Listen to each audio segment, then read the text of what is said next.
नमस्कार दोस्तों, कैसे आप सब। आशा करता हूं आप सभी सुखी व स्वस्थ होंगे। दोस्तों, मैं हूं एडवोकेट राजेश। स्वागत करता हूं आप सभी का एक बार फिर से आपके अपने YouTube channel secular finance TV पर। दोस्तों, आज का जो हमारा विषय है वो आरबीआई की गाइडलाइंस के ऊपर है दोस्तों। क्योंकि दोस्तों, आरबीआई की गाइडलाइंस सीधे सीधे मल्टीपल लोन डिफॉल्टर्स के साथ रिलेट करती हैं दोस्तों। क्योंकि दोस्तों, जैसा कि हम सभी जानते ही हैं कि इस देश में लगातार अब मल्टीपल लोन डिफॉल्टर्स की संख्या बढ़ती चली जा रही है दोस्तों। दोस्तों, इसका स्पष्ट कारण यह है कि इनकम और उधारी में एक बहुत बड़ा अंतर।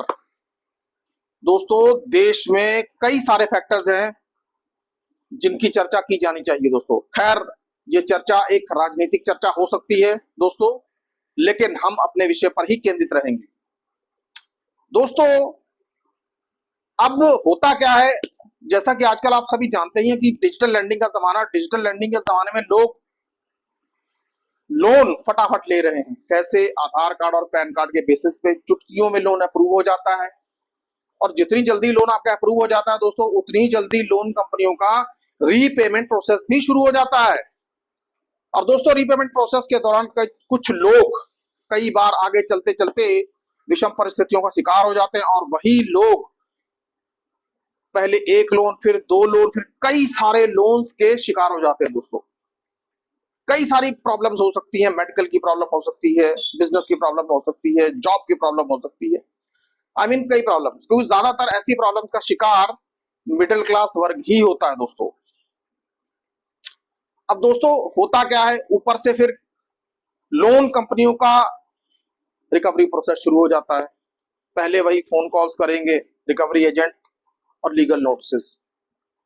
अब दोस्तों, इन सब के चक्कर में जो बंदा मल्टीपल लोन डिफॉल्ट कर बैठता है या जिसका हो जाता है, अब वो तो पूरी तरह से इस चक्कर में फंस जाता है।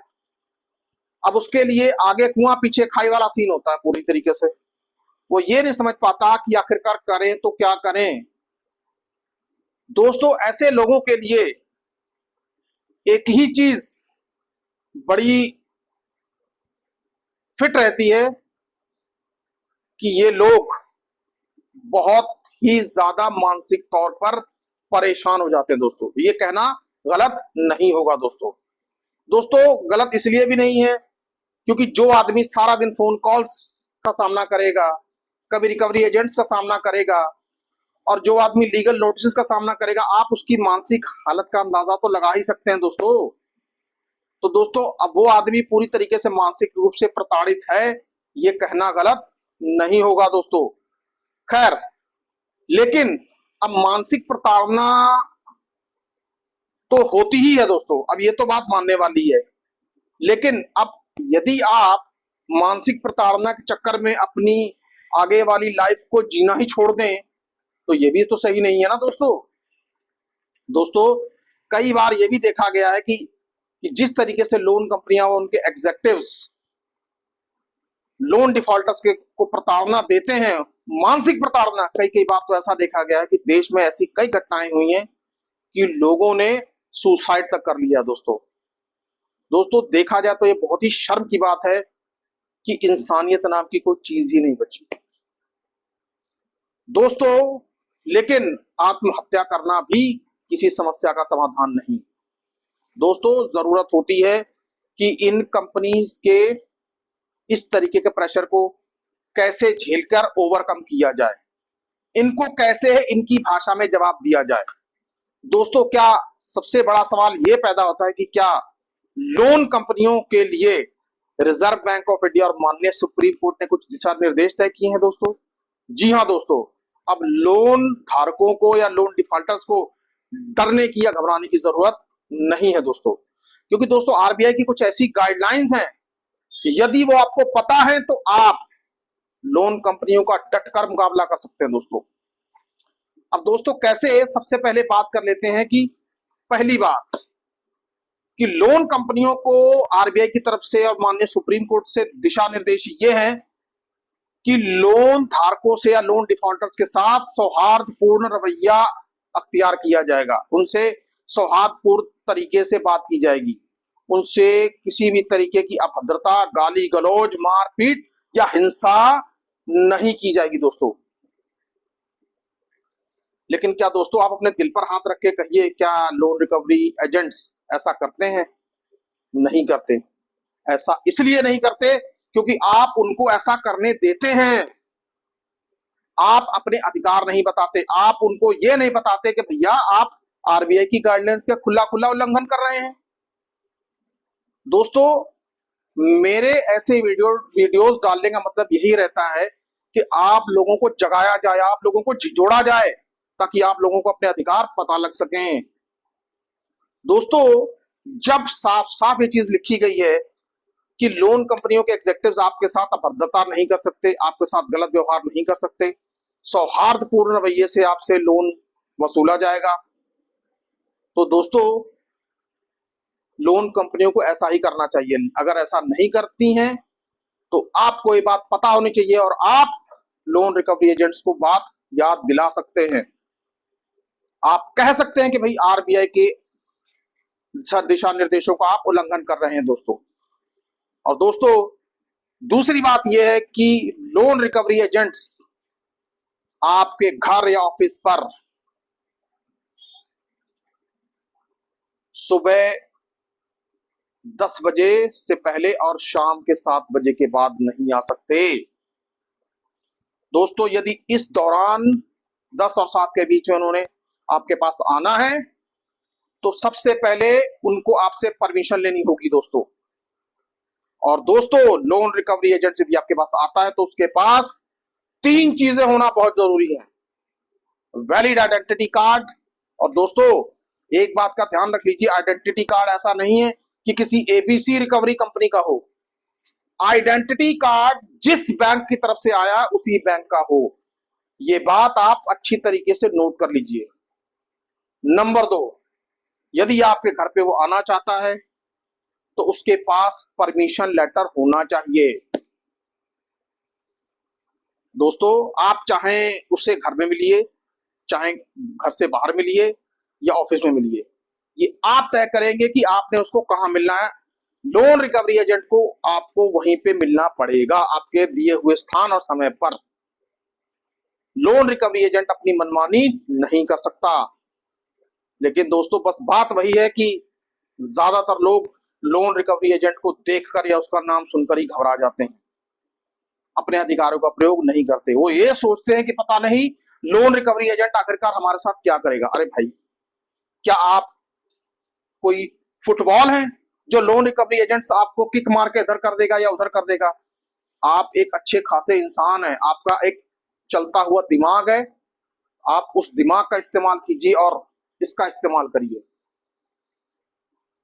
एक लोन रिकवरी एजेंट तो क्या, चाहे 1000 लोन रिकवरी एजेंट आ जाएं, आपकी मजबूत इरादों के आगे लोन रिकवरी एजेंट बिल्कुल धराशायी हो जाएगा।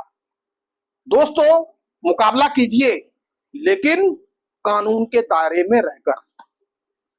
नहीं मानता, बहस बसाई करता है, तू तड़ाक करता है, लड़ाई झगड़ा करता है, तो सिंपल, पुलिस को फोन मिलाइए, बाकी का काम पुलिस खुद ही कर लेगी।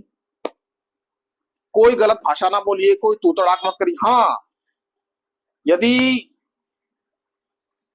ऐसा कुछ मार पीट पर भी उतारू होता है तो दोस्तों आस पड़ोस के लोगों को इकट्ठा करिए और उसको पकड़ के बिठाइए और पुलिस के हवाले करिए। लेकिन दोस्तों, मैं फिर यही कहूंगा कि अहिंसा नहीं करनी। दोस्तों, यदि आपके पास पैसे आ जाते हैं तो इन लोन कंपनियों के पैसे आप वापस कर दीजिए, चाहे सेटलमेंट करके ही सही, लेकिन करिए जरूर। क्योंकि दोस्तों, कर्ज मुक्त होने से बड़ा सुख और कोई नहीं हो सकता दोस्तों। खैर, पॉइंट पर आते हैं दोस्तों। नंबर 3, लोन रिकवरी कंपनियां आपको, यदि आपके ऊपर कोई कानूनी कार्रवाई करना चाहती हैं तो नोटिस देंगी। ऐसा नहीं कि नोटिस दिए बगैर ही आपके ऊपर कानूनी कार्रवाई करेंगी दोस्तों, लोन कंपनियां आपको नोटिस देंगी और लोन कंपनियां आपके जवाब का भी लोन कंपनियों को इंतजार करना होगा। दोस्तों, बगैर नोटिस के लोन कंपनियां आपके ऊपर कार्रवाई कोई नहीं कर सकती दोस्तों। और दोस्तों, नंबर 4, लोन कंपनियों को आपकी बात सुननी होगी, यदि आप किसी विषम परिस्थिति में फंस गए हैं, आपके पास पैसा देने के लिए नहीं है, तो लोन कंपनियों को आप अपनी बात कह सकते हैं, उन्हें बता सकते हैं कि भाई अभी हमारे पास पैसा नहीं है, हम अभी आपका पैसा नहीं दे पाएंगे, लेकिन हाँ पैसा हम आपका देंगे जरूर जब हमारे पास पैसा आ जाएगा। दोस्तों इसके लिए आप प्रायर लीगल नोटिस दे सकते हैं और साथ के साथ इंटीमेशन लेटर भी। इंटीमेशन लेटर इसलिए ताकि लोन रिकवरी एजेंट यदि आपके पास आता है तो आप उसको दिखा सकें कि भाई आपने prior legal notice loan company को दे दिया है। तो दोस्तों यदि आप prior legal notice loan company को देंगे तो लोन कंपनी आपके प्रायर लीगल नोटिस को लेने से कभी मना नहीं कर सकती। दोस्तों लोन कंपनियों को आपके लिए कोई ना कोई रास्ता निकालना पड़ेगा।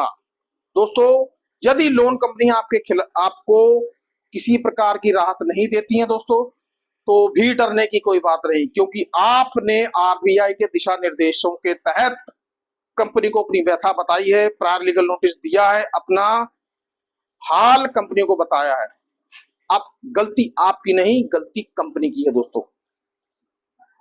तो दोस्तों आरबीआई के कुछ ऐसे दिशा निर्देश हैं जिन पर आपके कुछ अधिकार निहित हैं, और दोस्तों लोन कंपनियों के ऊपर लगाम। दोस्तों आप अपने अधिकारों को याद रखिए और ये सोचिए कि आरबीआई ने आखिरकार हमारे लिए भी कुछ राहतें प्रदान की हैं। दोस्तों जब कानून आपके साथ है, प्रशासन आपके साथ है, तो आप किस बात से डरते हैं दोस्तों? आप इन लोन रिकवरी एजेंटों से उल्टी सीधी बातें क्यों सुनते हैं दोस्तों? दोस्तों यदि लोन रिकवरी एजेंट आपके पास आता है, आपके घर पे आता है, आपके ऑफिस में आता है, इन तीन चीजों में से एक भी चीज कम है तो उसको आप मिलने से मना कर सकते हैं। वैलिड आइडेंटिटी कार्ड, होम या office visit letter, permission letter या डीआरए का लाइसेंस।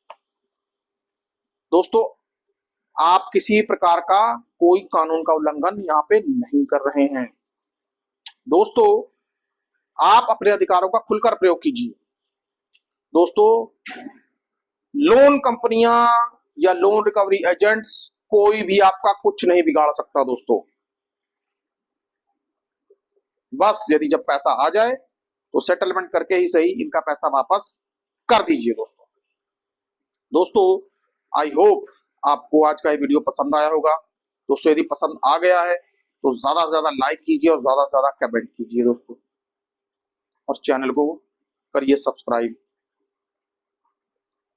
दोस्तों, और इस वीडियो को ज्यादा से ज्यादा शेयर कीजिए ताकि वे लोग जो मल्टीपल लोन की गिरफ्त में फंसे हैं ये वीडियो देखें और उन्हें अपने अधिकारों का कुछ ज्ञान मिले और लोन कंपनियों के अत्याचार के खिलाफ लड़ सकें दोस्तों वैसे भी सेकुलर फाइनेंस टीवी आपके साथ खड़ा है लोन कंपनियों के अत्याचारों के विरुद्ध। सुखी रहिए, स्वस्थ रहिए। जय हिंद, जय भारत।